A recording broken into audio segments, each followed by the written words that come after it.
Hello नमस्कार सत श्री अकाल आदाब खमा खनी दोस्तों, कैसे हैं आप सब लोग।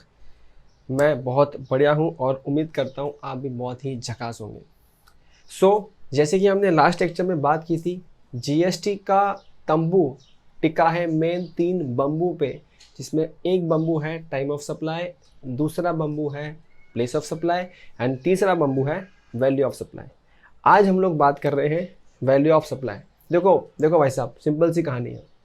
जब मैं बात करता हूँ टाइम ऑफ सप्लाई की, तो वहाँ पे क्या होगा, आपको किस टाइम पे जीएसटी चार्ज करना है वो मालूम पड़ रहा है। जब मैं बात करता हूँ प्लेस ऑफ सप्लाई की, तो आपको चैप्टर क्या एक्सप्लेन कर रहा है कि बॉस टाइम आपको मालूम पड़ गया टाइम ऑफ सप्लाई से, अब प्लेस ऑफ सप्लाई क्या है उस ट्रांजेक्शन का, ताकि मालूम कर सके कि सीजीएसटी लगाना है, एसजीएसटी लगाना है, यूटीजीएसटी लगाना है, आईजीएसटी लगाना है, क्या लगाना है। तो वहाँ पे था प्लेस ऑफ सप्लाई।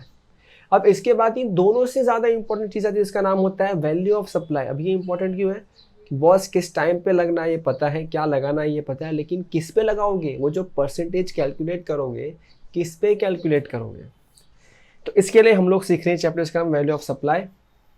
बहुत ही शानदार, मज़ेदार और फैंटास्टिक चैप्टर है। आपकी जानकारी के लिए बता दूं, ये चैप्टर बहुत सिंपल है, ध्यान से सुनना है। ये चैप्टर के कॉन्सेप्ट ध्यान से सुन लो, और इस चैप्टर के तो सम भी बहुत अच्छे से करने हैं, बिकॉज इसके जो सम्स आपके मेन एग्जाम में सम बनते हैं वो बेस बनाता है ये चैप्टर। इसके बाद उसके अंदर मसाला लगाता है आईटीसी और तड़का लगाता है आरसीएम। ठीक है, तो ध्यान से इस चैप्टर को ध्यान से देखना है। ठीक है, चलिए स्टार्ट करते हैं। अब जो पहले से मुझे फॉलो करें उनको ऑलरेडी पता है कि मैं रिकैप्चुलेट को यूज़ करता हूँ एज ए ब्लूप्रिंट, और पूरा का पूरा जो आपका मॉड्यूल का चैप्टर है वो मैं पढ़ाता हूँ डायरेक्टली वाला स्टडी मैट।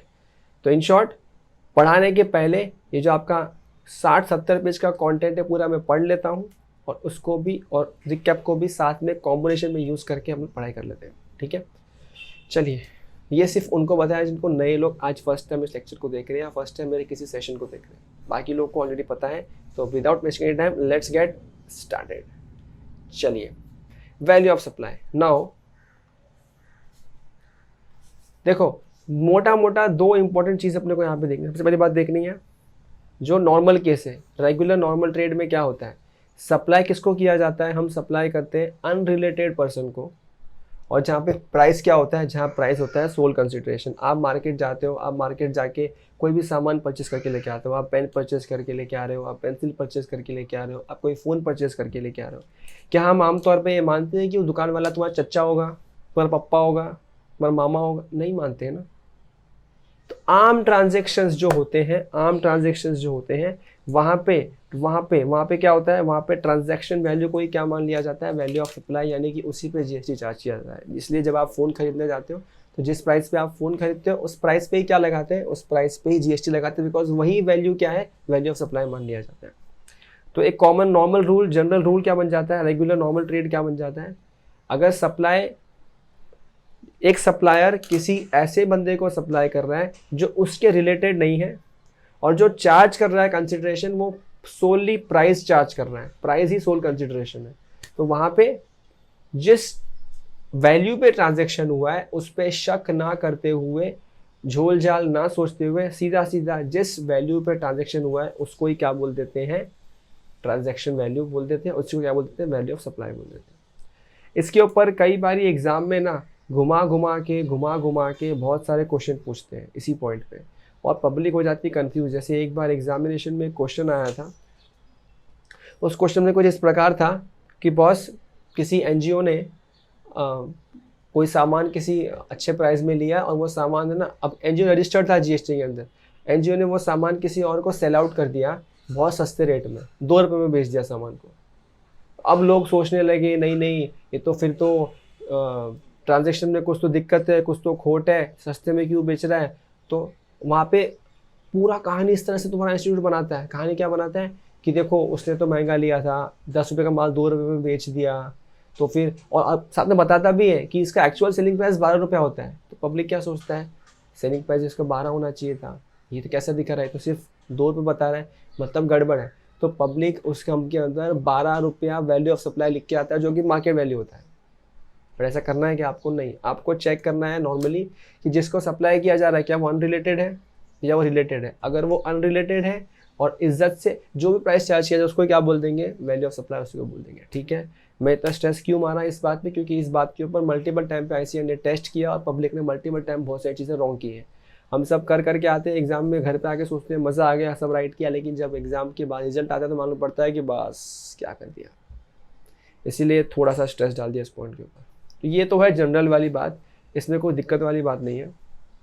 इसके बाद हम लोग क्या देखने वाले हैं, दिक्कतें, झोल झाल कहाँ पॉसिबल है, उनके ऊपर सरकार ने रूल्स बना दिए पहले से। पहला झोल झाल कहाँ पॉसिबल है, जहाँ सप्लाई हो रहा है बिटवीन रिलेटेड पर्सन, जहाँ पे मैंने अपने भाई को, अपने चच्चा को, अपने पापा को, किसी को सप्लाई किया है, वहाँ हो गया रिलेटेड पार्टी।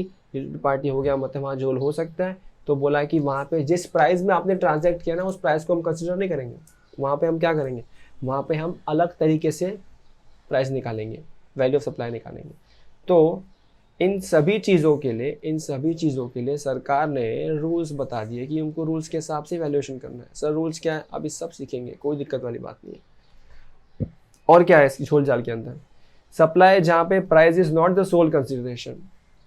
तुमने किसी से फ़ोन लिया, ध्यान से सुनो, ये चीज़ आप करते भी हो कई बार अमेजोन वगैरह पे, याद है, आप एक्सचेंज वैल्यू वगैरह डालते हो। जब आप नया फ़ोन लेते हो तो वहाँ पे ऑप्शन देता है एक्सचेंज योर ओल्ड फ़ोन। अब ओल्ड फ़ोन का जो भी वैल्यू आपको एक्सचेंज में दिखता है, उतना वैल्यू कम हो जाता है आपके पेएबल अमाउंट से। लेकिन ऐसे केस में जीएसटी कैसे चार्ज हो रहा है, कैसे नहीं हो रहा है, यानी कि इस केस में कहना है इसे कंसिडरेशन दो पार्ट में है। एक तो सामने वाले को कैश मिल रहा है जो आप पेमेंट कर रहे हो बैंक से, और सेकंड क्या हो रहा है, सामने वाले को जो आप फ़ोन दे रहे हो वो कंसिडरेशन है उसका। तो ऐसे केस में कवर हो जाएगा वो। इस केस में क्या करना है आगे रूल्स में सीखेंगे। Supply is a notified supply. अगर नोटिफाइड सप्लाई है जो 15(5) में दिया, नीचे की लिस्ट अच्छी खासी मिलेगी। अगर वो नोटिफाइड सप्लाई है, इन तीनों केस के लिए हम क्या करते हैं, हम जाते हैं रूल्स के ऊपर, रूल्स लिखें और रूल्स को पढ़ेंगे। Before going to the rules आपको कुछ बेसिक नॉर्मल सी चीज़ें पढ़नी है कि वैल्यू ऑफ सप्लाई में क्या ऐड होता है और क्या लेस होता है, यानी कि क्या ऐड होता है और क्या ऐड नहीं होता है। ये जानना अति अति अति अति अनिवार्य है। ओके, तो लिसन कान खोल के, excuse me, so sorry. Okay, तो देखो ध्यान से, क्या क्या ऐड होता है वैल्यू ऑफ सप्लाई में। जब आप किसी से कोई सामान किसी को बेचते हो तो उस, अब कई लोग ऐसा बोलते हैं कि जो बिल पे लिखा है वो वैल्यू ऑफ सप्लाई होगा, ऐसा नहीं होता है।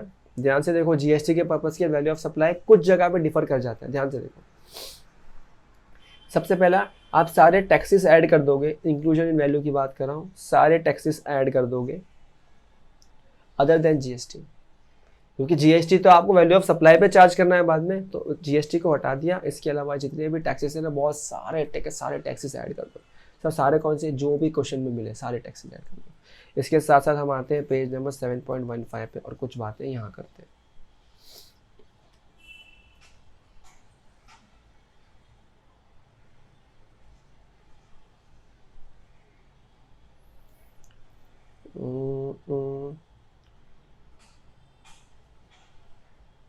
ये देखो, उसके पहले ही एग्जांपल भी देख लो, सिंपल सा एग्जांपल है।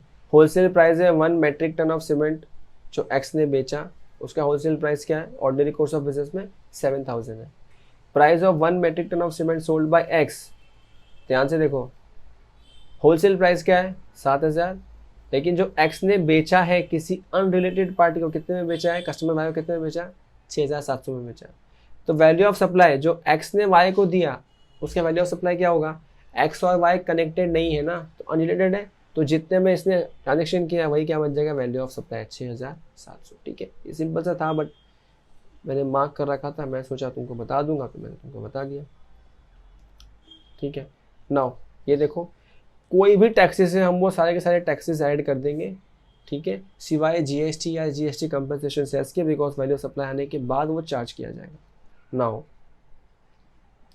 ये एक, आप सर्कुलर बोल लो, क्लैरिफिकेशन बोल लो, ये पार्ट इम्पोर्टेंट है। ये भी जो प्रैक्टिस में है या फिर जो जिसने प्रॉपर आर्टिकलशिप कर रखी है उसको पता है, बाकियों को शायद ना पता हो। ध्यान से सुनो, कभी भी याद रखना, जो टीसीएस इनकम टैक्स एक्ट के अंदर जो आप टीसीएस कलेक्ट करते हो सेल करने पे, वो टीसीएस को ऐड नहीं करना है। देखो ध्यान से, अपने पहले क्या सीखा, ध्यान से पहले क्या सीखा, पहले हमने सीखा कि क्या क्या ऐड करना है। तो एक जो बेसिक प्राइस है उस प्राइस के ऊपर क्या क्या ऐड करना है, तो पहला ही पॉइंट क्या सीखा, पहला पॉइंट हमने सीख लिया कि हम सारे टैक्सेस ऐड कर देंगे सिवाय जीएसटी के। तुरंत क्वेश्चन आता है सर टीसीएस भी तो टैक्स है, तो वो ऐड करने क्यों मना कर रहे हैं? वो ऐड करें यूँ मना करें क्योंकि वो फाइनल टैक्स नहीं है। वो कौन सा टैक्स है? वो एक मॉडलिटी है, सिर्फ एक मीडियम है, टैक्स की चोरी का एक मीडियम बना रखा है खाली। वो कोई फाइनल टैक्स है क्या? Answer is no. इसलिए उस टीसीएस को कभी भी ऐड मत करना वैल्यू ऑफ सप्लाई में। अगर ऐड कर रखा है तो हटा देना, क्योंकि वो वैल्यू ऑफ सप्लाई का पार्ट नहीं बनता टीसीएस। ठीक है, तो ये क्लैरिफिकेशन था जो आपको आना चाहिए, जो प्रैक्टिस में उनको ऑलरेडी आता होगा और जिसको नहीं है उसको अब आ गया। अच्छा, अब ये देखो, ये चलो ये पहले अपन यहाँ पे देख लेते हैं और उसके बाद वहाँ पे चलते हैं। नेक्स्ट क्या है और क्या क्या ऐड करोगे? Third party payment made by recipient. चलो मैं मार्किंग के साथ ही चलता हूँ। Third party payment made by recipient in relation to supply. Third party payment किया किसने? रेसिपेंट ने। सपोज करो मैं हूँ, सपोज करो मैं ये माउस बेचता हूँ, तो मैंने क्या किया, सपोज करो ट्रांजेक्शन में मैं ये माउस आपको सेल कर रहा हूँ। Third party payment by recipient. Recipient कौन है? मेरे एग्जांपल रेसिपेंट में आप हो, मैं मेरे स्टूडेंट को ये माउस बेच रहा हूँ। अब देखो बेसिकली तो डिपेंड करता है, एक ओवरऑल समरी सुनो, बेसिकली डिपेंड करता है कि आपके और मेरे बीच में कॉन्ट्रैक्ट क्या है। अगर आपके और मेरे बीच में कॉन्ट्रैक्ट ये है कि मुझे ये माउस आपके घर तक पहुंचाना है, तो भले ही ये माउस के बिल के ऊपर 100 रुपये लिखो, लेकिन घर पहुंचाने तक का आपका और मेरा कॉन्ट्रैक्ट है, तो घर पहुंचाने तक का जो भी कॉस्ट होगा वो सारा का सारा कॉस्ट मुझे वैल्यू ऑफ सप्लाई का पार्ट बना के उस पर जीएसटी भरना पड़ेगा। बिल पे क्या लिखा है साइड में रखो। आई रिपीट, क्या बोल रहा हूँ मैं आपको माउस बेच रहा हूँ, 100 रुपये का प्राइस था, लेकिन आप क्या, मेरा कॉन्ट्रैक्ट क्या है कि मेरे को कहाँ तक देना है, मेरे को आपके घर तक पहुँचाना है। आपके घर तक पहुँचाने के लिए जो भी खर्चा आएगा, ट्रांसपोर्ट का खर्चा, कूरियर का खर्चा, डिलीवरी मैन का खर्चा, वैन का खर्चा, सभी खर्चे मुझे भुगतने पड़ेंगे और वो सभी के सभी बन जाएंगे पार्ट वैल्यू ऑफ सप्लाई के। अब कभी कभी क्या होता है ना, ध्यान से सुनो, कभी कभी क्या होता है, कॉन्ट्रैक्ट था मुझे आपके घर पहुंचाना है, अब है ना मैंने खाली ये माउस दे दिया, मैंने माउस दे दिया और मैंने आपको बोल दिया कि वो डिलीवरी वाले को जरा पैसे आप दे देना। अब ध्यान से सुनो, डिलीवरी वाले के पैसे आपने, मगर कॉन्ट्रैक्ट क्या था आपके और मेरे बीच में कि मुझे सामान आपके घर तक पहुंचाना है, तो इन दैट केस भले ही थर्ड पार्टी पेमेंट, यानी कौन सा payment, the payment which you give to courier वाला, थर्ड पार्टी पेमेंट भले ही आपने किया हो, लेकिन वो जिम्मेदारी मेरी थी, तो उस अमाउंट को भी मुझे वैल्यू ऑफ सप्लाई का पार्ट बना के उस पर भी जीएसटी भरना पड़ेगा। समझा कि नहीं? ठीक है, तो यहाँ देखो, third party payment made by recipient in relation to supply which supplier was liable to pay and were not included in the price. भाई 100 में तो इंक्लूड हुआ नहीं था ट्रांसपोर्ट का प्राइस। आप 50 रुपये मुझे और दे रहे थे कुरियर के, मैं नहीं दिया, मैंने बोला आपको आप दे दो, भले ही आपने दे दिया, भले ही आपने दे दिया, लेकिन वो जिम्मेदारी मेरी थी, तो उस केस में मेरे वैल्यू ऑफ सप्लाई का पार्ट बन जाएगा। अब है ना कोई क्वेश्चन पूछ सकता है, सर हो सकता है ना जिम्मेदारी आपकी हो ही नहीं, अगेन कॉन्ट्रैक्ट देखना पड़ेगा।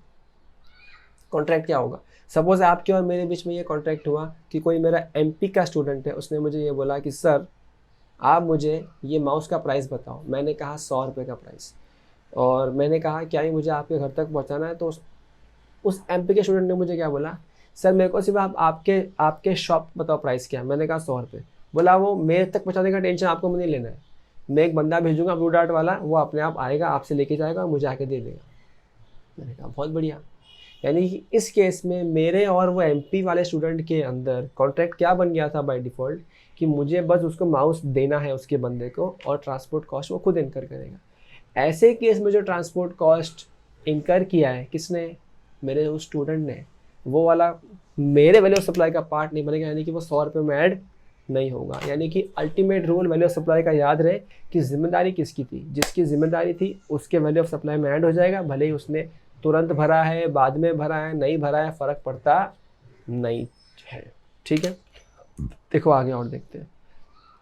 Incidental expenses including anything done by the supplier in respect of the supply till delivery of goods or supply of service if charged to recipient। अरे भाई मैंने और कोई पैसे भी रेसिपेंट से लिए, मैंने आपको कहा कि माउस पैक करूंगा बॉक्स का, उसका 5 रुपये और लूंगा तुमसे, तो लूंगा, तो पैसे ले रहा हूँ तुमसे, तो सीधे वो तो चार्ज होगा, ऐड होगा। अरे ये तो सिंपल सी कहानी है कि जो सामान आप लोगे, अब कई बारी मैं उसके अलावा कोई पैकिंग दे रहा हूँ, कुछ दे रहा हूँ, तो सब भी ऐड होगा, बस वही वाली बात है कि वो वैल्यू ऑफ सप्लाई में ऐड होगा, बाय डिफॉल्ट ये सब बिल में ऐड कर ही देते हैं। Next, subsidies directly linked to price of supply other than ones given by the central और स्टेट गवर्नमेंट। ये ध्यान रहे बात ध्यान से, अगर सब्सिडीज सेंट्रल या स्टेट गवर्नमेंट ने दिया है तो वो आपके वैल्यू ऑफ सप्लाई का पार्ट नहीं बनेगा। एग्जाम्पल के तौर पे यही माउस की बात करते हैं, ये माउस 100 रुपये का आता है, मुझे मोदी सरकार ने फ़ोन करके बोला निखिल, मैंने बोला बोलो ना सर, ये माउस आपको सिर्फ 50 रुपये में बेचना है। मैंने कहा सर 100 रुपये का बेचता हूँ मैं तो। गवर्नमेंट ने क्या बोला, भाई साहब तू 50 का बेच, तुझे 50 कम पड़ रहा है, 50 तेरे को मोदी सरकार देगी। इस केस में अगर 50 मुझे मोदी सरकार दे रही है तो वो मेरे लिए क्या है, सब्सिडी मिल रहा है मुझे। तो अब क्वेश्चन ये आता है कि सब्सिडी को मैं मेरे प्राइस में ऐड करूँ या ना करूँ। अब मेरा बेस प्राइस क्या बन गया 50, सब्सिडी ऐड करूँगा तो 100 बन जाएगा वैल्यू ऑफ सप्लाई। लेकिन यहाँ पे साफ साफ सेक्शन 15(2) ने क्या बोल दिया कि बॉस अगर वो सब्सिडी सेंट्रल गवर्नमेंट से मिल रहा है या स्टेट गवर्नमेंट से मिल रहा है तो वहाँ पे आपको उसको वैल्यू ऑफ सप्लाई का पार्ट नहीं बनाना है। मतलब इस केस में खाली 50 रुपये ही बनेगा value of supply. Second example लेते हैं, मेरा एक स्टूडेंट आया, बड़ा अमीर स्टूडेंट है, एकदम अमीर स्टूडेंट है, एकदम आया मेरे पास और मेरे को बोला सर माउस कितने का। मैंने कहा 100 रुपये का। उसने कहा एक काम करो ना सर, एक कॉलेज बताता हूँ, वहाँ पे जाके ना ये माउस को आपको सेल करना है। मैंने कहा कितने में? बोलता है 60 रुपये में सेल कर दो, 60 रुपीज़ में। मैंने कहा ये भाई साहब पागल हो गया क्या, 100 रुपये का बेचता हूँ 60 में क्यों बेचूँ। इमीडिएटली वो जो बंदा है, स्टूडेंट है, उसने क्या बोला, सर 40 आपको मैं दे दूंगा, मैं 40 आपको रीइंबर्स कर दूंगा, 40 मुझसे ले लो। अगेन एग्जाम्पल कुछ उसी तरह का है, जहाँ पे 100 की जगह मुझे 60 में बेच रहा हूँ, 40 मुझे कहीं और से आ रहा है। लेकिन वो कहीं और से जो आ रहा है वो सब्सिडी गवर्नमेंट का है, स्टेट या सेंटर का, या किसी थर्ड पर्सन का है, तो वो थर्ड पर्सन का सब्सिडी एक्सक्लूड नहीं होगा, यानी कि वो क्या होगा, वो इंक्लूड हो जाएगा। यानी कि अब 60 ये वाला जो मैं ले रहा हूँ और 40 जो सब्सिडी वहाँ से ले रहा हूँ, पूरा 100 बन जाएगा value of supply. Long story short, मैंने क्या बोला, मैंने ये बोला कि सब्सिडी वैल्यू ऑफ सप्लाई का पार्ट सिर्फ तब बनेगा अगर सेंट्रल या स्टेट गवर्नमेंट ने नहीं दी है तो, दी है तो पार्ट नहीं बनेगा। ठीक है, next, interest, late fees, penalty for delay in payment of consideration. Now कई बारी हम जो सामान बेचते हैं उसके ऊपर टाइम पे पैसा नहीं देता डेटर, तो हम क्या करते हैं, कस्टमर को बोलते हैं इतना इंटरेस्ट दे, इतना पेनल्टी दे, जो भी एक्स्ट्रा पैसा उससे मांगते हैं। मेरा प्रॉफिट हुआ ना, तो जो एक्स्ट्रा प्रॉफिट मेरा हुआ, सरकार बोलती है तेरा एक्स्ट्रा प्रॉफिट हुआ, यानी तेरा एक्स्ट्रा अमाउंट का सेल मान लेंगे, यानी कि उसको भी ऐड कर दे वैल्यू ऑफ सप्लाई में और उस पर भी ला GST भर दे। अब ये हमने ऑलरेडी टाइम ऑफ सप्लाई में सीख रखा है कि ऐसे केस में जहाँ पे हमको लेट फीस या पेनल्टी बाद में मिलता है, तो जब मिलेगा तभी बनता है टाइम ऑफ सप्लाई। ये हम सीख चुके हैं लास्ट टाइम ऑफ सप्लाई के अंदर, उसको दोबारा रिपीट नहीं कर रहा मैं।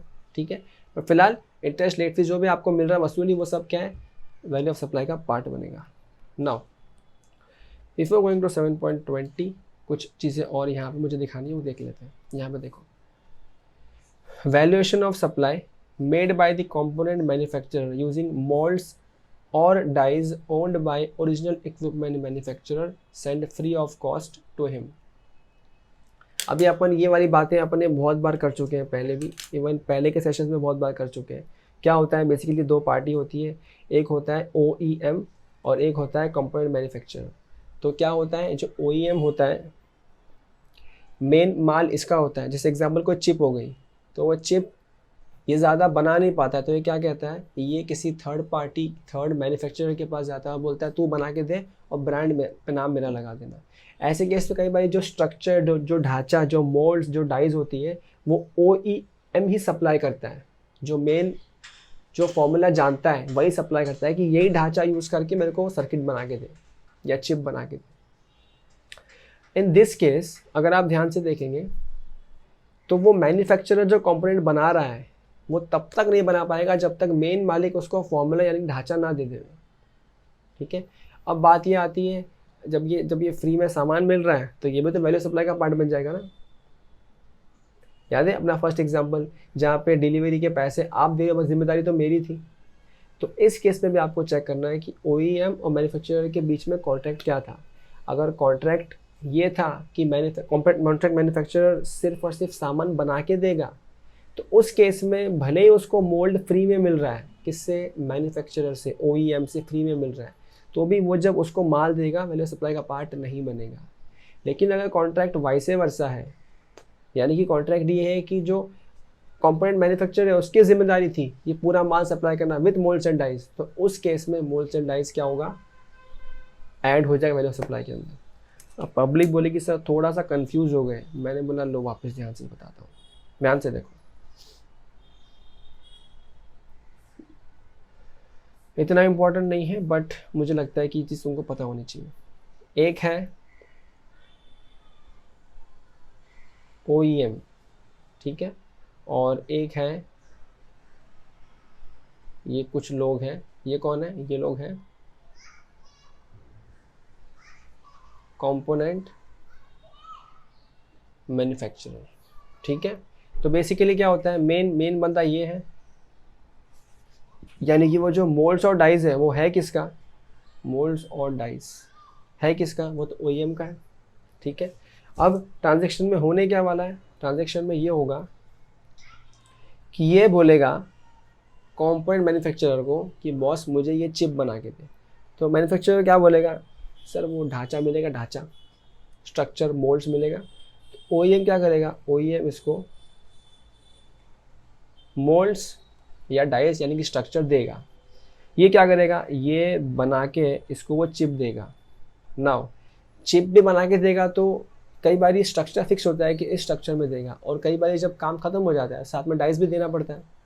अब ध्यान से देखो, ये जब इसको वापस दे रहा है सामान, तो क्वेश्चन ये आता है, सपोज करो 100 रुपये का कंपोनेंट दे रहा है और वो जो मोल्ड्स था उसकी कॉस्ट 10 रुपया थी। अब बात ये आती है कि जो ये कंपोनेंट मैन्युफैक्चर हो क्या रहा है, यही तो उसको माल दे रहा है, यही तो उसको सेल कर रहा है। तो क्वेश्चन ये आता है कि ये 10 रुपया जो है, जो कॉस्ट है, क्या ये वैल्यू ऑफ सप्लाई में, यानी कि इसको ऐड करना है कि नहीं ऐड करना है। क्वेश्चन इतना सही है, क्वेश्चन समझेगा सबको, पक्का समझा। अब देखो ध्यान से, क्लैरिफिकेशन सर्कुलर क्या बोलता है, आपको चेक करना है कि ये जो कंपोनेंट मैन्युफैक्चरर है, यानी कि कौन, मैं अब यहाँ पे कलर करता हूँ इसको ग्रे कलर, आपको चेक करना है ये कंपोनेंट मैन्युफैक्चरर की जिम्मेदारी थी क्या मोल्ड्स के साथ देना। अगर कंपोनेंट मैन्युफैक्चरर की जिम्मेदारी थी कि मोल्ड्स के साथ सप्लाई करेगा, तो उस केस में भले ही OEM से मोल्ड्स ले लिए लेकिन जिम्मेदारी तो इसी की थी। तो ये बिल्कुल ऐसा है कि OEM वाले ने खर्चा, जो खर्चा आपको था ना कूलर का, वैसे कुछ खर्चा उसने किया मोल्ड्स का, तो भले ही उसने किया, उस केस में क्या होगा, पूरा 110 क्या बन जाएगा, वैल्यू ऑफ सप्लाई बन जाएगा। Second example, component manufacturer OEM के बीच में सिर्फ इतना ही कॉन्ट्रैक्ट था कि कंपोनेंट मैन्युफैक्चरर उसको बना के देगा और मोल्ड्स वगैरह देने का काम इसका नहीं था, यानी कि इसका काम था ही नहीं। जब इसका काम था ही नहीं तो फिर उस केस में इसका कॉन्ट्रैक्ट खाली क्या था, जिम्मेदारी था सिर्फ और सिर्फ 100 रुपये का माल देना, ना कि मोल्ड देना। तो ऐसे केस में भले उसको मोल्ड अभी भी फ्री मिल रहा है, लेकिन इस केस में सिर्फ 100 रुपया ही माना जाएगा वैल्यू ऑफ सप्लाई। समझा। इसका और डिटेल वर्जन आपको मिल जाएगा जब मैं सम सॉल्व करवाऊंगा, वहाँ पे कुछ जगह पे डिटेल आएंगी, वहाँ पे और डिटेल में डिस्कस करेंगे। बिकॉज अभी हम कर रहे हैं कॉन्सेप्ट को समझ रहे हैं, कॉन्सेप्ट को पढ़ रहे हैं। इसमें और ज़्यादा डीप जाऊंगा तो बच्चे बोर हो जाएंगे, सो जाएंगे, और कॉन्सेप्ट के बीच में सोना अलाउड नहीं है। ठीक है। देखो सब जगह पे एक ही बात मैंने हाईलाइट की है ताकि तुमको मज़ा आए समझने में। सिर्फ और सिर्फ देखना है जिम्मेदारी किसकी है। अगेन एक एक्सपेंस होता है जिसका नाम है आउटवर्ड फ्रेट या फिर ट्रांजिट इंश्योरेंस। जब सामान सप्लायर रिसिपेंट को देता है तो कई बार इंश्योरेंस इनकर करना पड़ता है, कई बार फ्रेट इनकर करना पड़ता है। अब सवाल ये आता है ये फ्रेट और इंश्योरेंस वैल्यू ऑफ सप्लाई में ऐड होगा कि नहीं होगा। अगेन आपको माइंड में एक ही क्वेश्चन पूछना है खुद से, जिम्मेदारी किसकी थी सामान रेसिपिएंट तक पहुंचाने की। एग्जाम्पल नंबर 1, अगर जिम्मेदारी सप्लायर की थी रेसिपिएंट तक सामान पहुंचाने की, तो फिर तो उसको पहुंचाने के लिए जो भी खर्चे हैं बीच के, चाहे वो इंश्योरेंस है, ट्रांजिट इंश्योरेंस है, फ्रेट है, हमारे जो भी है, वो सारे खर्चे मेरे थे, सप्लायर के थे, मेरे सप्लाई का पार्ट बन जाएगा। ठीक है, तो वहाँ इंश्योरेंस भी बन जाएगा। लेकिन अगर मैं सेल कर रहा हूँ एक्स फैक्ट्री, याद आ रहा है कुछ, एक्स फैक्ट्री प्राइस सीखा है अपने बचपन में, मैंने बोला है कि ये मेरा सामान है, पहुँचाना जिम्मेदारी मेरी नहीं है, तू बोलेगा उसको दे दूंगा, वो तेरे को पहुँचा देगा, बट जिम्मेदारी मेरी नहीं है। मैंने आपको एक्स फैक्ट्री प्राइस को कोट किया, जिसका मतलब क्या है, अब जिम्मेदारी मेरी नहीं है। ऐसे केस में भी इंश्योरेंस या फ्रेट वेट लग रहा होगा, बट ये खर्चा किसका है, अब ये आपका है, और तो मेरे वैल्यू ऑफ सप्लाई में ऐड नहीं होगा। ठीक है, बस यही बताना था। जिम्मेदारी किसकी है, वैल्यू ऑफ सप्लाई में उसके हिसाब से ऐड हो जाएगा। जिम्मेदारी सप्लायर की है, वैल्यू ऑफ सप्लाई में ऐड हो जाएगा बिना दिक्कत के। ये क्वेश्चन मत करना, मत सोचना कि सर रीइंबर्समेंट मिला क्या, वो खर्चा फिलहाल किसने दिया, फिलहाल तो रिसिपिएंट ने दिया ना, तो फिर क्यों वैल्यू ऑफ सप्लाई में ऐड होगा। ऐसा नहीं होता है, किसने दिया मैटर नहीं करता। नेचर ऑफ ट्रांजैक्शन क्या है, जिम्मेदारी मेरी थी, तो हो सकता है मैंने पीछे से जुगाड़ किया फ़ोन करके कि सुनना मैं नहीं भर रहा, तू भर दे, बाद में कैश में एडजस्ट कर लूँगा ताकि मेरे पे वैल्यू सप्लाई में ऐड ना हो जाए। कुछ भी हो सकता है ट्रांजेक्शन, झोलपान। गवर्नमेंट ने सिंपल क्या बोल दिया, बॉस तुमको जो झोल करना है करो, हम ऐड कर देंगे वैल्यू सप्लाई करना। ठीक है,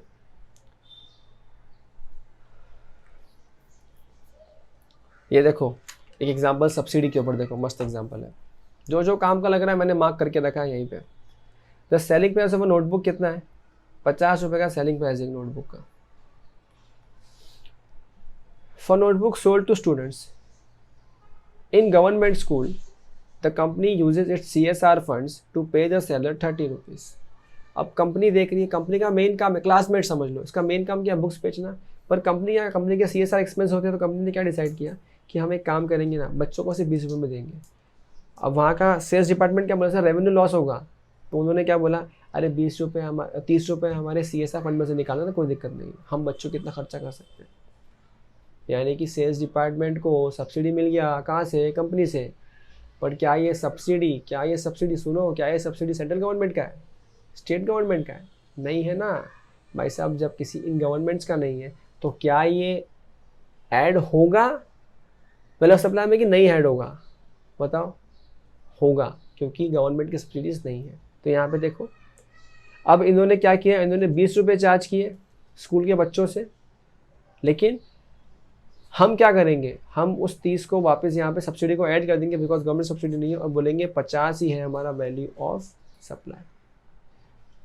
इन अदर केस अगर ये 30 रुपये मोदी सरकार ने दिए होते तो 20 रुपये ही रहता value of supply. I hope बात समझ में आ रही है। ये चैप्टर में सर आप इतना बार बार रिपीटेशन क्यों कर रहे हो, बॉस बहुत काम का है ये चैप्टर। तुम्हारा कितने बार कितने सारे MCQs, कितने सारे सम का मेन सम इसी से बनता है। फाइन,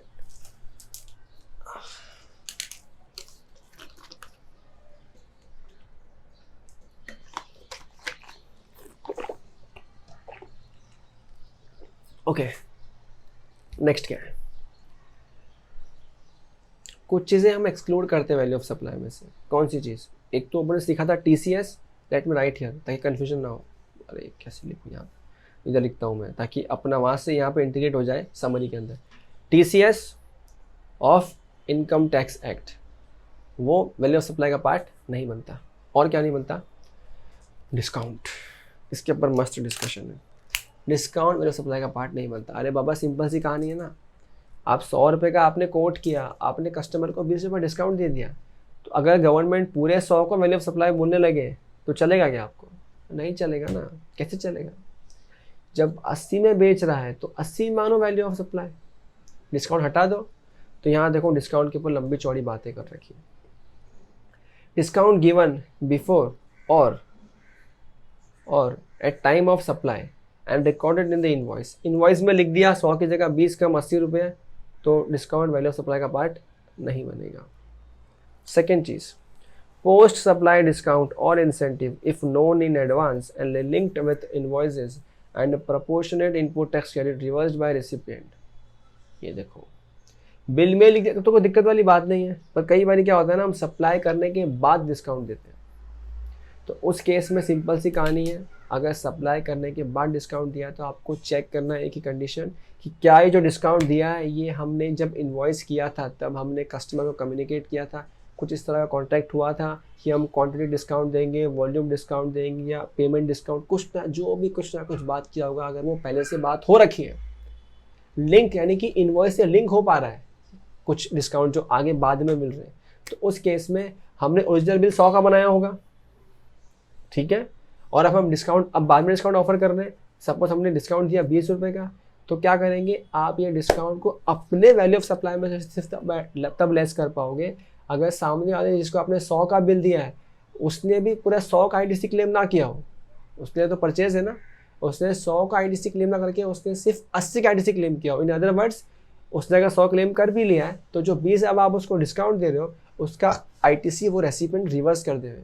अगर वो रिवर्स कर देगा तो इस केस में आप उस डिस्काउंट को अपने वैल्यू ऑफ सप्लाई में से लेस कर दोगे। सर वो नहीं मान रहा, नहीं करेगा लेस, तो फिर नहीं होगा, आपके सप्लाई में रहेगा वो वैल्यू सप्लाई में, ठीक है। इसके ऊपर और बातें करेंगे पेज नंबर 7.20 पे। यहाँ देखो, ध्यान से देखो, ये चार्ट मज़ेदार है, इसी से आपका डिस्काउंट खत्म हो जाएगा। चेक करो, डिस्काउंट दिया है, हाँ सर दिया है, कब दिया है, सप्लाई के समय पे दिया है या सप्लाई के पहले ही डिस्काउंट दे दिया और आपने इन्वॉइस में दिखा दिया। अगर इसका जवाब हाँ है तो डिस्काउंट लेस कर दो वैल्यू ऑफ सप्लाई में से, दिक्कत वाली बात नहीं है।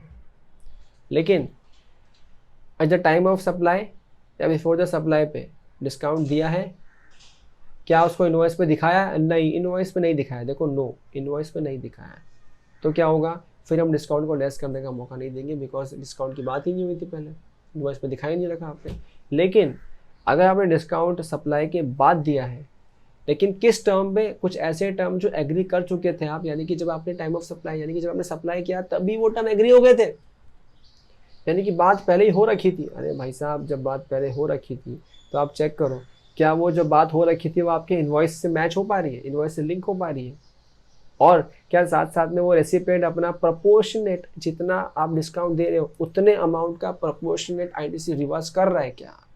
अगर हाँ वो करने को रेडी है, ये सब कंडीशन बन जाती है, तो फिर डिस्काउंट को काट दिया जाएगा। और इनमें से कुछ भी अगर रेडी नहीं होता है या बात नहीं बनती है तो डिस्काउंट को लेस नहीं करेंगे वैल्यू ऑफ सप्लाई में से, ठीक है। आपने कहा सर ठीक है। अब देखो यहाँ पे कुछ और हल्के फुल्के clarifications. Allowability of certain specific type of discount offered by the supplier as clarified so and so, so and so, so and so. Okay, एक है staggered discount। अब ये क्या होता है?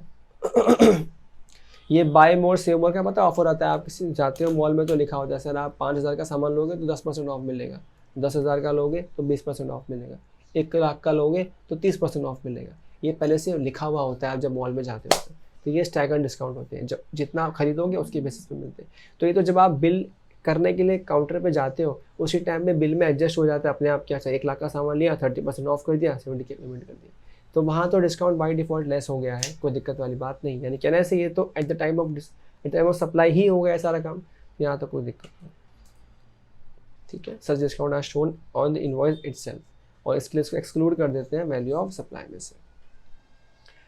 नेक्स्ट क्या है, पीरियोडिक और ईयर एंडिंग डिस्काउंट्स या फिर वॉल्यूम डिस्काउंट्स। अब ये क्या होता है, this discounts are offered by the supplier to the stockist etcetera.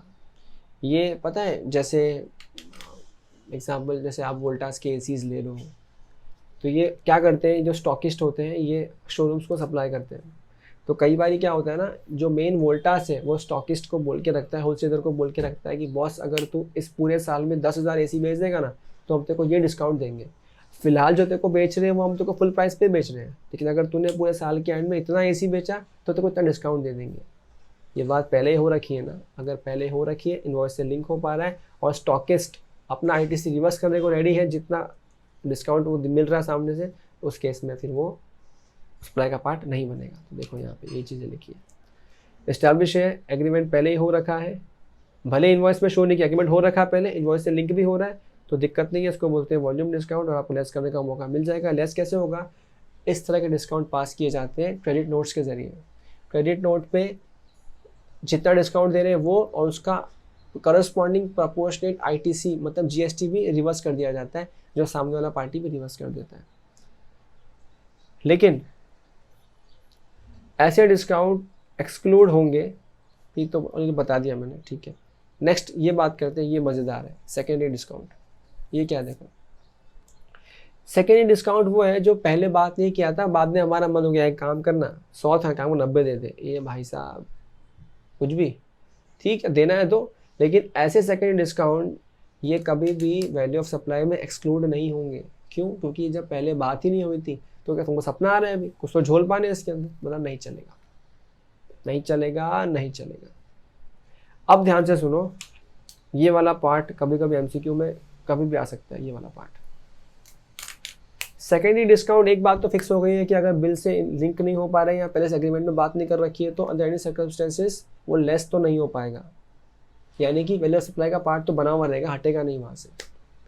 लेकिन कई बार क्या होता है ना, साल के अंत में हम लेजर्स मंगाते हैं क्लाइंट से, जब स्क्रूटनी करते थे, जब लेजर्स मंगाते हैं तो उस क्लाइंट का और हमारा शायद लेजर मैच ना हो, क्योंकि हमने कुछ डिस्काउंट दिया तो पैसे उतने कम रिसीव किए होंगे, उसने पैसे हमें कम दिए होंगे, तो हमारा लेजर मैच नहीं होगा। तो ऐसे केस में लेजर मैचिंग के लिए जीएसटी एक्ट आपको अलाउ करता है कि आप फाइनेंशियल क्रेडिट नोट यानी कमर्शियल क्रेडिट नोट इशू कर सकते हो, जहाँ पे जीएसटी यानी कि जो भरा हुआ टैक्स रिवर्स नहीं होगा, ठीक है, टैक्स रिवर्स नहीं होगा, लेकिन आप उन लेजर्स को मैच करने के लिए कमर्शियल क्रेडिट नोट्स इशू कर सकते हो ताकि ट्रांजैक्शंस प्रॉपर तरीके से रिकॉर्ड हो सके अकाउंटिंग पॉइंट ऑफ व्यू से भी, ठीक है। तो ये मेरे को लगता है कभी भी एमसीक्यू में आ सकता है और पब्लिक इसका आंसर नहीं देगा अगर आ गया तो, ठीक है। सो इसको नोट आप करके रखिए और तो कोई दिक्कत वाली बात नहीं। यहाँ कुछ इलस्ट्रेशंस हैं जो एनी विच वेज हम लोग कवर करेंगे हमारे क्वेश्चन आंसर वाले सेक्शन के अंदर, और बाकी जो काम का है मैं सब बता चुका हूँ, सब जो चिंदी बिंदी इलस्ट्रेशन है।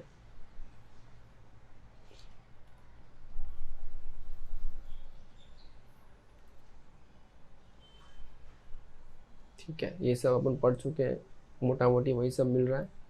अब आते हैं रूल्स के ऊपर। तो ये देखो, ये तो नॉर्मल सी जो अपन ने बात किया तो बहुत नॉर्मल सी बात थी, मतलब ये तो हर जगह पे अप्लाई हो ही जाता है।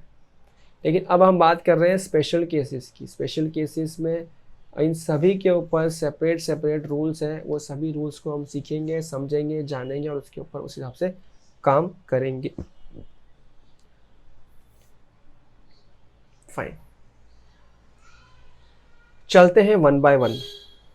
तो पहले बात करते हैं consideration not Holi in money, यानी कोई केस ऐसा हो सकता है, यानी कहना ऐसे ये इसकी बात कर रहा है। यहाँ पे देखो नॉट होल्डी इन मनी मतलब इसकी बात कर रहा है। Supply where price is not the sole consideration.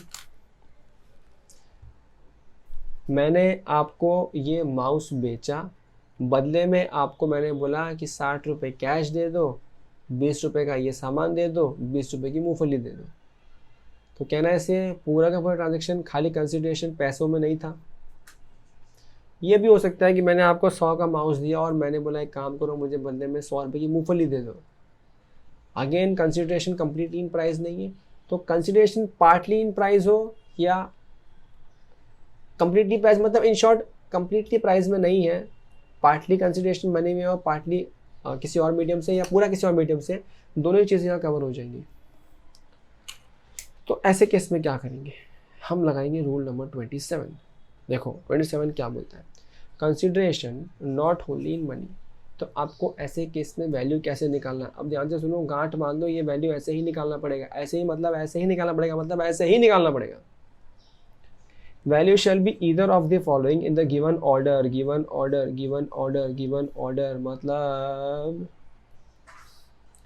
पहला आप प्रेफरेंस इसको दोगे, ये नहीं मिला तो इसको दोगे, ये नहीं मिला तो इसको दोगे, और यहाँ से भी नहीं मिला तो इस पे जाओगे, डायरेक्टली फोर्थ पे जाओगे नहीं। तो फर्स्ट प्रेफरेंस क्या कहता है, फर्स्ट प्रेफरेंस कहता है कि अगर पूरा कंसिडरेशन मनी में नहीं है तो आप जाओ ओपन मार्केट वैल्यू पे, यानी कि ओपन मार्केट वैल्यू क्या है इन गुड्स का, उसी वैल्यू को हम मान लेंगे वैल्यू ऑफ सप्लाई। ठीक है, याद रहे अब ये सब स्पेशल केसेस हैं, या तो पार्टी रिलेटेड बनेगा या इस तरह से पूरा का पूरा पैसे में कंसिडरेशन नहीं होगा, तो वो सारी बात है। ठीक है, अब कुछ लोग पूछते हैं, कल परसों टेलीग्राम पे भी किसी ने पूछा सर ओपन मार्केट वैल्यू क्या होता है। तो यहाँ पे देखो ये मैंने लिख के रखा है पेज नंबर 7.37 पे, इसको पढ़ लेते हैं। आपको इतने फैंटास्टिक तरीके से मैंने मैपिंग करके दिया ना रिकैप्चुलेट का सेक्शन का आपके मॉड्यूल से, कि अगर आप इस तरीके से पढ़ाई करते हो तो आप पूरा मॉड्यूल एग्जाम के दिन भी कवर कर रहे हो, बिकॉज आप हर एक पेज मॉड्यूल का नहीं पढ़ रहे हो, क्योंकि हर एक पे स्टडी मैट का मैंने पढ़ लिया, चीज़ें लिंक कर दी और लिंक के हिसाब से आपको बस रिकैप को और इसको लिंक करके पढ़ते जाना है और ज़िंदगी में काम बनते जाना है। चलो सर ये तो समझ गया, आप जब बता रहे हो तो बता दो। मैंने कहा पेज नंबर कौन सा है, पेज नंबर 7.37 आ रहा है, बस आ गया ये ना। अच्छा ये देखो कुछ एग्जाम्पल भी लिखे हुए हैं यहाँ पे। कौन से एग्जाम्पल है, ये रूल 27 के एग्जाम्पल है। Value of supply of goods of services by consideration is not होनली in money. Example या फिर आपने बात किया बार्टर ट्रांजेक्शन, मैंने आपको माउस दिया, आपने मुझे मूंगफली दे दी, या कोई एक्सचेंज ट्रांजेक्शन हो गया, या फिर परमानेंट ट्रांसफर और डिस्पोजल ऑफ बिजनेस एसेट्स पर input tax credit has been availed on such. ये कुछ याद आ रहा है, याद आ रहा है, ये हमने शेड्यूल 1 में सीखा था, ये शेड्यूल 1 में उसी की बात हो रही है। तो ये सभी केस में जहाँ बिना पैसे की बात हो रही है वहाँ पे रूल 27 अप्लाई हो जाता है। सर हमको सीखना है what is open market value. ध्यान से देखो ओपन मार्केट वैल्यू क्या होता है, एक बार में समझ लो, भले ही 5 मिनट लगा लो, दोबारा नहीं भूलना, दोबारा नहीं भूलना। बघा ओपन मार्केट वैल्यू म्हणजे means full value of money excluding taxes under GST law. ठीक है, सारा जो मनी का वैल्यू जो होता है वो payable by a person to obtain such supply at the time when supply being valued is made, provided such supply is being unrelated person and price is the sole consideration for the supply। मतलब इधर आओ, क्या होता है open market value. जो अपना example था, 100 रुपये का माउस दिया, बदले में आपसे 50 रुपये की या 60 रुपये की 80 रुपये की मूंगफली ले ली। तो एग्जाम ओपीवी क्या होगा इस माउस का, ओपीवी माउस का ये होगा कि यही माउस इसी टाइम पे, जिस टाइम पे मैं आपको दे रहा हूँ उस टाइम पे अगर ये माउस किसी थर्ड पार्टी को दिया जाए जो रिलेटेड ना हो और उससे अगर पूरा पैसा लिया जाए तो ये माउस कितने में बिकेगा नॉर्मल मार्केट में। ये होता है ओपन मार्केट वैल्यू, खुले मार्केट में क्या रेट पे बिकता है ये माउस। तो ये आपको सबसे पहले ढूंढना है, ये है आपका फर्स्ट प्रेफरेंस। ठीक है, हो सकता है कि आप जो सामान बेच रहे हो उसका OMV मिल ही नहीं रहा है, तो आप जाओगे सेकंड पे। सेकंड क्या कहता है, total of consideration in money plus amount paid equal to the consideration not in money. अब हो सकता है वो जो अपने बात किया था पार्शियल ट्रांजेक्शन, मैंने कहा कि 100 रुपये का माउस ले लो, बदले में 50 रुपये कैश दे दो और कुछ रुपए की मूंगफली दे दो। तो 50 रुपये तो कैश फिक्स है ना।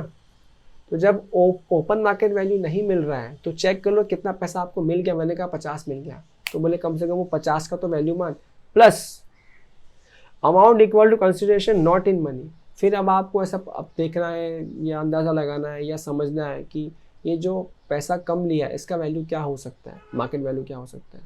कंसिडरेशन नहीं लिया हो, उसका पैसा ऐड कर लो और निकाल दो। तुम बोलोगे सर सपना आएगा हमको, सपना किसी को नहीं आएगा, इसलिए ये सारी बातें काल्पनिक है। ये एक बात काल्पनिक है जिससे कोई वास्तविक जीवन से पूरी तरह वास्ता नहीं है। हाँ ठीक है, बट आपके एक्ट में है तो आपको तो उसी हिसाब से पढ़ना है। ये हो गया सेकंड प्रेफरेंस। सेकंड नहीं मिलता ना तो थर्ड मिल जाता है। इसके लिए थर्ड लॉजिकल और प्रैक्टिकल पॉइंट है, value of supplies of like kind and quality. कि भाई अगर आपको इस माउस का ओपन मार्केट वैल्यू नहीं मिल रहा है और value in money and plus value not in money भी नहीं ऐड होके मिल पा रहा है, तो थर्ड ऑप्शन क्या है कि इसके जैसे कोई और सामान तो बिकते होंगे मार्केट में, उसका वैल्यू निकाल लो, उसको हम मान लेंगे वैल्यू ऑफ सप्लाई।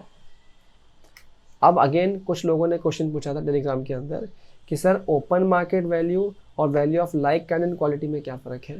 तो यहाँ पे देखो ये मैंने मार्क कर रखा आपके लिए। Like kind and quality means any other supply made under similar circumstances. कोई और सप्लाई इसी सर्कमस्टेंसेस के अंदर किया गया हो जो क्लोजली मेरे इसी प्रोडक्ट से एकदम क्लोजली कनेक्टेड हो या सब्सटेंशियली उसी को रिसेंबल कर रहा हो, जिसके कैरेक्टरिस्टिक, क्वालिटी, क्वांटिटी, फंक्शनैलिटी मतलब सारे काम धाम सब कुछ एक हो, कुछ और हो शायद एकदम इस तरह दिखता हो, सारे काम इसी तरह के करता हो, शायद स्ट्रक्चर इसकी जगह पे बॉक्स है या सर्कल है बट काम सारे इसी तरह के करता हो। To the supply being value, तो ऐसा कोई सामान जो बिल्कुल इसकी तरह काम करता हो, उससे कैरेक्टरिस्टिक मैच करते हो इसी कंडीशन में जिसमें मैं दे रहा हूँ आपको, उस कंडीशन के अंदर कोई और दे रहा हो, ऐसा कुछ सामान, तो उस तरह के सामान की जो लाइक एंड काइंड क्वालिटी है उसका वैल्यू क्या है। उसका वैल्यू क्या है, उसका वैल्यू क्या बन जाएगा, मेरे माउस का वैल्यू ऑफ सप्लाई बन जाएगा। आई होप बात समझ में आ रही है। अगर ये थर्ड ऑप्शन से भी आंसर नहीं मिलता है तो जनाब हम चलेंगे फोर्थ ऑप्शन पे। फोर्थ ऑप्शन क्या कहता है, consideration in money plus money value of non monetary consideration computed as per rule 30 और 31 इन दैट ऑर्डर।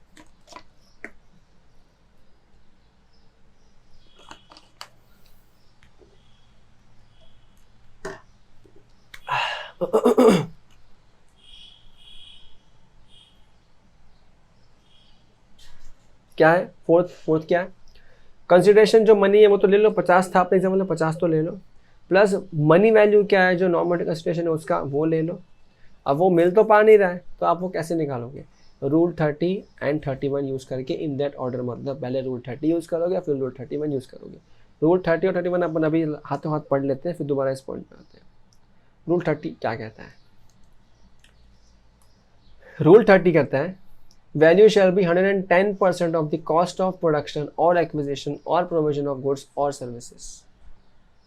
भाई आपको वैल्यू ऑफ सप्लाई नहीं मिल पा रहा है, लेकिन आपको ये तो पता है ना कि आपने ये माउस, मुझे पता होना चाहिए ये माउस मैंने या तो बनाया होगा तो कॉस्ट ऑफ प्रोडक्शन क्या था, किसी और से परचेज किया होगा तो कॉस्ट ऑफ एक्विजिशन क्या था, या ये कोई सर्विस है तो ये सर्विस को देने के लिए मेरी कॉस्ट क्या लगी, ये सब तो पता होगा। तो जो मेरी कॉस्ट है उस पर 10% प्रॉफिट ऐड कर लो, या फिर मैं बोलूँ कॉस्ट का इंटू 110% कर लो, जो अमाउंट आएगा उसको क्या बोल देंगे, value of supply as per rule 30, as per rule 30, as per rule 30।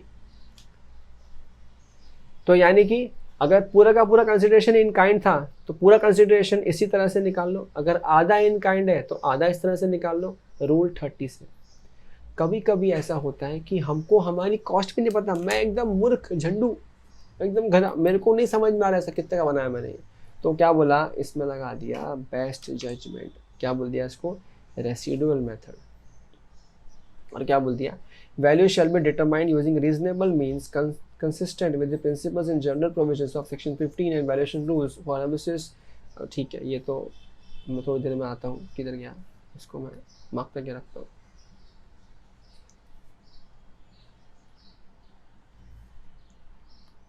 हाँ जी, तो ये एट लास्ट मेथड है। अगर आपको सभी चीज़ों से आंसर नहीं मिलता तो 31 रेसिडुअल मेथड है, बेस्ट जजमेंट मेथड है।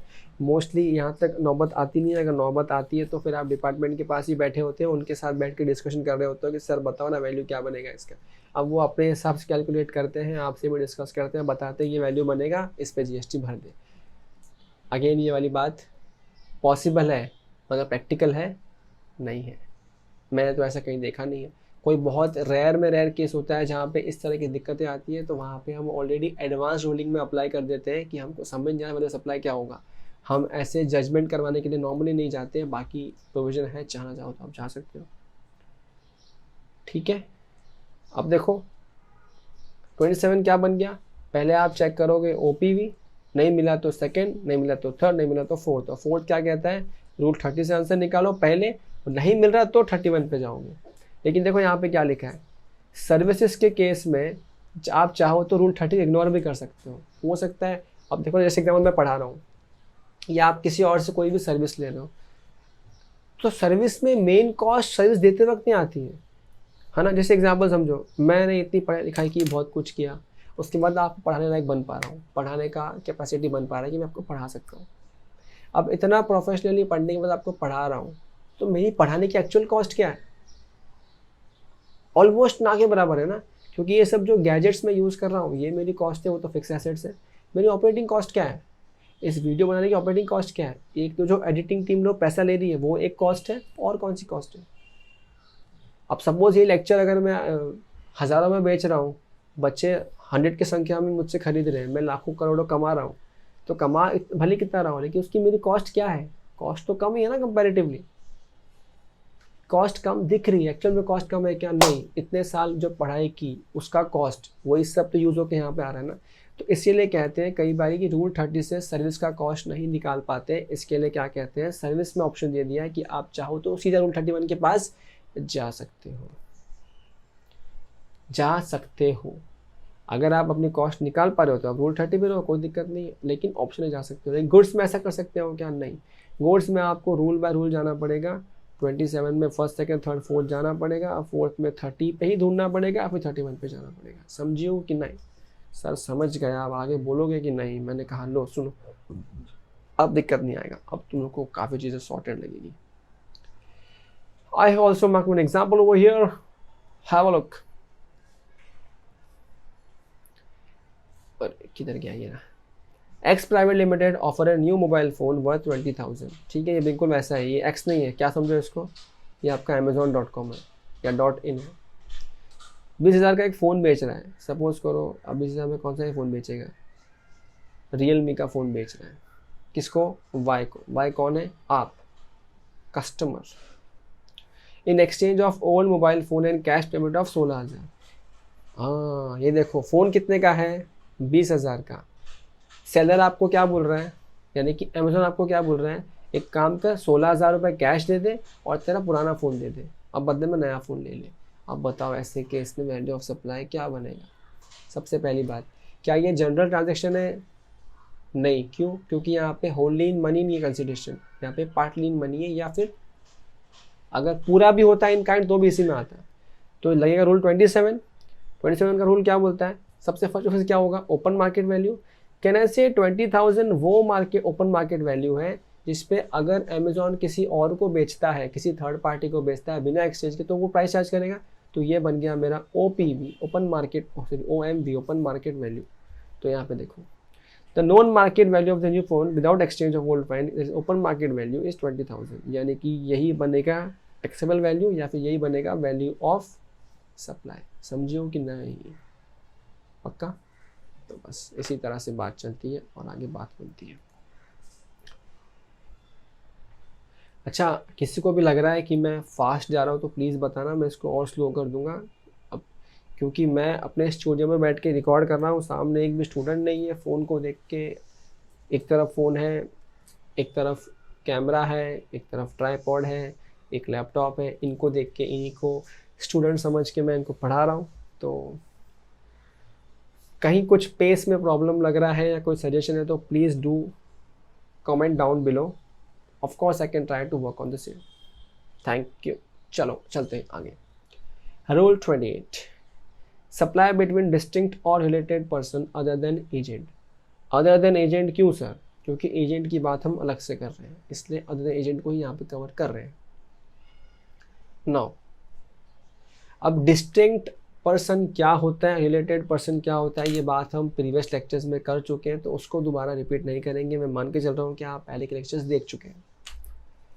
क्या होगा उस केस में? Value shall be either of the following in the given order. Again order बोले तो फर्स्ट प्रेफरेंस किसको दोगे आप? ओपन मार्केट वैल्यू को। अब ये क्या होता है? पढ़ा चुका हूँ, दिक्कत नहीं है। सेकेंड प्रेफरेंस, जो यहाँ पे सेकेंड था, देखो यहाँ पे सेकेंड, उसको हटा दिया यहाँ से। क्यों हटा दिया? क्योंकि यहाँ पे आप अपने ही रिलेटेड डिस्टिंक्ट पर्सन को दे रहे हो, तो सरकार को डर है झोल झाल का, तो सेकेंड पॉइंट को हटा दिया। तो यहाँ सेकेंड प्रेफरेंस कुछ और बना दिया, विच इज़ इसका थर्ड वाला, ये वाला। और उसके बाद यही वाला जो सेम था वही वाला, देखो यहाँ पे ये रहा। क्या था? नहीं मिल रहा है फर्स्ट सेकेंड से, तो थर्ड प्रेफरेंस में आके आप क्या करोगे? रूल 30 लगाओगे, नहीं हो पा रहा तो 31 लगाओगे। Similar points. तो अब एक्सप्लेन करने के लिए कुछ नया वहाँ पे नहीं है। नया यहाँ पे ये है ऑप्शन। ऑप्शन ऑप्शन ऑप्शन क्या है? सप्लायर के पास, अगर जैसे मेरे एग्जांपल में मैं माउस बेचा था, तो मैं एज अ सप्लायर मेरे पास एक ऑप्शन है। क्या ऑप्शन है sir? To value goods sold as such by recipient value can be 90% of the price charge by the recipient to the unrelated customer. Sir ये क्या बोल दिया मैंने? ध्यान से सुनो, एकदम ध्यान से कान खोल के सुनो, घबराना नहीं, सब ठीक हो जाएगा।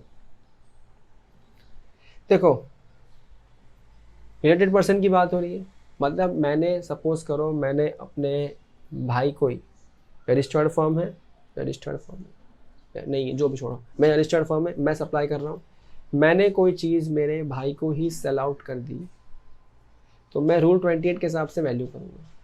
तो मैं चेक करूँगा OMV से भी कर सकता हूँ, या जो सेकेंड थर्ड प्रेफरेंस है वहाँ से भी कर सकता हूँ। फर्स्ट सेकेंड थर्ड प्रेफरेंस से तो मैं आंसर निकालूंगा ही, फर्स्ट नहीं तो सेकेंड, सेकेंड नहीं तो थर्ड।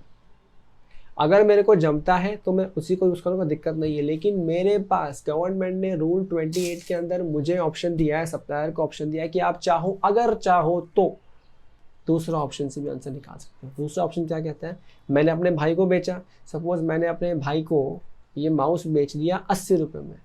अब ऑप्शन क्या है कि मैं जिस रेसिपिएंट को माउस बेच रहा हूँ, जो मेलिड पर्सन है, वो पर्सन किसी थर्ड अनरिलेटेड थर्ड पार्टी को ये माउस कितने में बेच रहा है। सपोज करो मेरा भाई यही माउस अपने कस्टमर्स को बेच रहा है 100 रुपये में, तो ये रेसिपिएंट, मेरा रेसिपिएंट यानी कि मेरा भाई जिसको मैं गुड्स दे रहा हूँ, वो अपने अनरिलेटेड कस्टमर्स को जो ये माल बेच रहा है वो 100 में बेच रहा है। उस सेल प्राइस का 90% कितना होता है, 90। वो 90 भी मैं चाहूँ तो मेरा वैल्यू ऑफ सप्लाई मान सकता हूँ। सर ज़रूरी ऑप्शन, अब देखो सबको मज़ा किस में आता है, सर जितना छोटा वैल्यू ऑफ सप्लाई उतना छोटा जीएसटी। तो लोग सोचते हैं छोटा किससे आएगा उसको यूज़ करेंगे। आपको एग्जाम में भी यही करना है। पब्लिक बोलता है सर एग्जाम में क्या करने का, रूल से निकालूँ किससे निकालूँ, दो से निकाल के चेक करने का।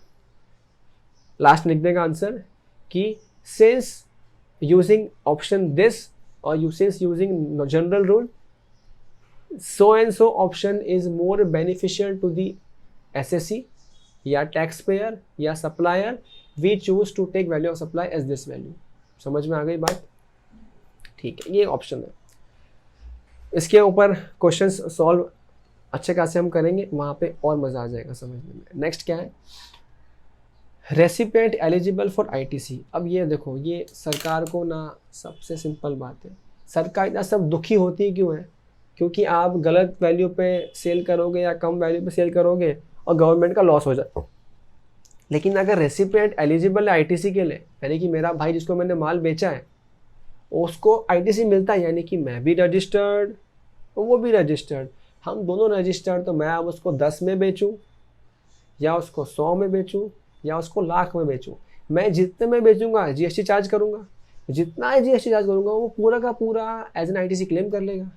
तो ऐसे केस में जब हम दोनों रजिस्टर्ड हैं तो गवर्नमेंट को पता है कि गवर्नमेंट मेरा जितना चाहे उतना बढ़ा दे वैल्यू ऑफ सप्लाई, उतना ही सामने वाला बंदा आईटीसी क्लेम कर लेगा मेरे बिल का।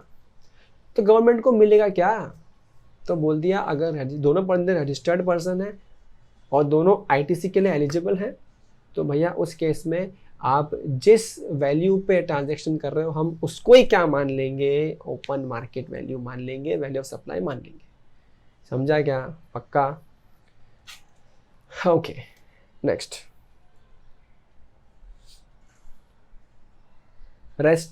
है रूल 29। रूल 29 बात करता है सप्लाई मेड और रिसीव्ड थ्रू एन एजेंट। जब एजेंट के द्वारा सप्लाई किया जाता है तो उस केस में क्या करेंगे। अब इस केस में सरकार को भरोसा और कम है, तो क्या बोल दिया, value shall be either of the following. Either म्हणजे किधर गया ये ना, ईदर ऑफ द फॉलोइंग मतलब या तो आप ऑप्शन नंबर 1 ले लो, यानी कि ओपन मार्केट वैल्यू ले लो और उसको यूज़ कर लो, या फिर वही वाली बात कि अगर प्रिंसिपल ने एजेंट को 50 में बेचा तो एजेंट उसको कितने में बेच रहा है बाहर, जितने में बाहर बेच रहा है उसका 90% ले लो और वो बना लो वैल्यू ऑफ सप्लाई।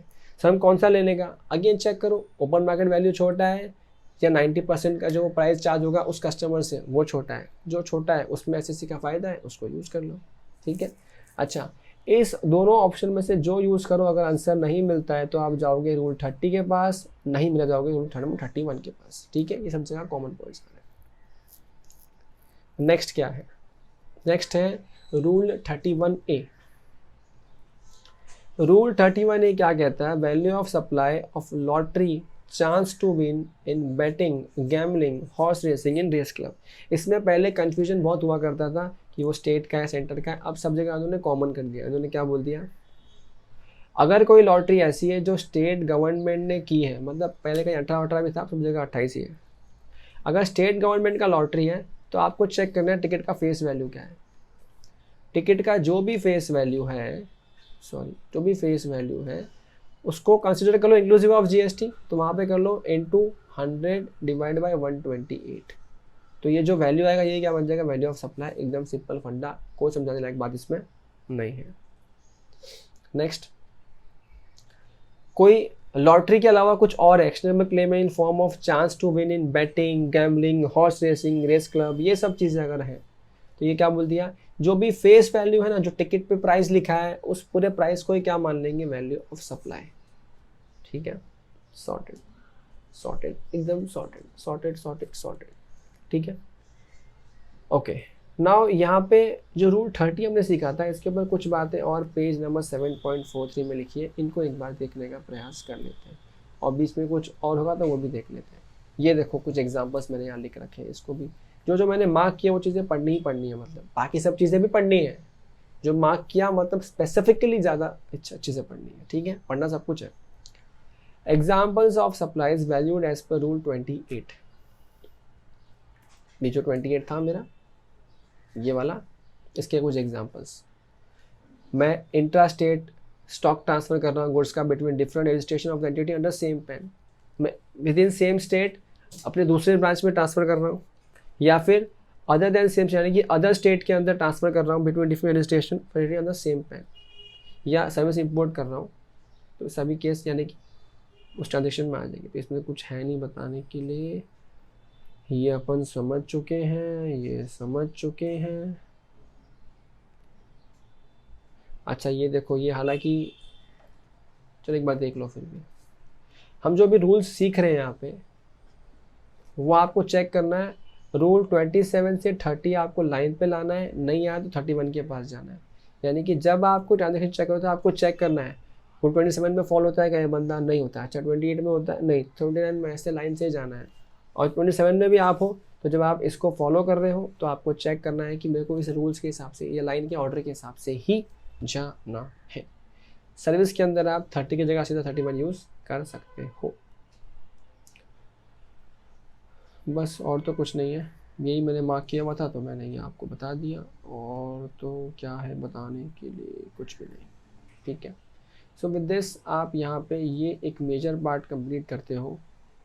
ठीक है, जो आपका ये वाला सारा पार्ट कवर करता है, ये वाला मोटा मोटी पार्ट कवर करता है। अब जो नोटिफाइड सप्लाई वाला पार्ट है, कुछ सप्लाईज है जहाँ पे गवर्नमेंट ने बोल दिया है कि इन सप्लाई के ऊपर वैल्यू ऑफ सप्लाई इस तरीके से निकालना है, यानी कि एक अलग पार्ट भी बना सकते हैं। एंड फिलहाल जहाँ तक मुझे दिख रहा है कि शायद ये लेक्चर एन आवर एक्सीड कर चुका है, तो हम यहाँ पे एक ब्रेक लेते हैं, नेक्स्ट लेक्चर में रिकॉर्ड करते हैं, नेक्स्ट पार्ट में रिकॉर्ड करते हैं सेकेंड वाला पार्ट। सेकेंड पार्ट में क्या होगा, मोटा मोटी चीज़ें ख़त्म हो गई है। जो और इम्पोर्टेंट है, जो स्पेसिफाइड सप्लाईज हैं, फॉरेन एक्सचेंज के ऊपर बात होगी, जहाँ पे लाइफ इंश्योरेंसेस के ऊपर बात होगी, इन सब चीज़ों के ऊपर कॉमन तरीके से एक तरीके से बात होगी। ये यहाँ पे डिटेल्स है, और ये इसके पार्ट के ऊपर है। रूल 32 के ऊपर तो इतनी बार एग्जाम में क्वेश्चन आ चुका है ना, ये का छोड़ के गया तो पाप किया, पाप, गुनाह किया, गुनाह, ये गुनाह नहीं करना है, इसलिए अगले पार्ट को देखना भूलिएगा मत। फिलहाल आज के लिए मिलता ही क्या, इतना ही। मिलते हैं अगले लेक्चर में, तब तक के लिए स्वस्थ रहिए, मज़े में रहिए। मिलते हैं अगले क्लास में। शुभ रात्रि, शब बखैर, अलविदा।